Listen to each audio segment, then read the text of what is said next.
लाचारीपोटी धर्म परिवर्तन करणाऱ्यांना पुन्हा वृक्षांच्या मुळावर उभं करणं म्हणजे घर वापसी, अशी व्याख्या सरसंघचालक मोहन भागवत यांनी रत्नागिरीत सांगितली। नाणीजधाम इथं आयोजित करण्यात आलेल्या महारक्तदान संकल्पपूर्ती कार्यक्रमात ते बोलत होते। नैसर्गिकरित्या जे मिळालंय त्याचा काहींना विसर पडलाय, अशांना त्याची आठवण करून देणं म्हणजे घर वापसी, असं भागवत म्हणाले। दरम्यान मुख्यमंत्र्यांच्या पाठोपाठ सरसंघचालकांनी देखील नरेंद्र महाराजांच्या नाणीज मठात हजेरी लावली। पण वादाच्या पार्श्वभूमीवर नितीन गडकरी, मनोहर पर्रीकर आणि अनंत गीते यांच्यासारख्या दिग्गजांनी मात्र या मठात हजेरी लावणं टाळलंय।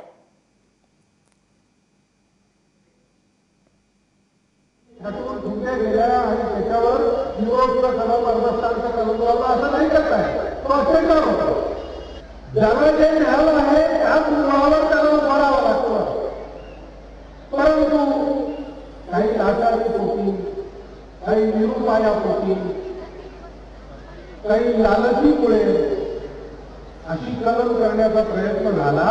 तो प्रयत्न बंद करून पुन्हा वृक्षांना आपल्या मुळावर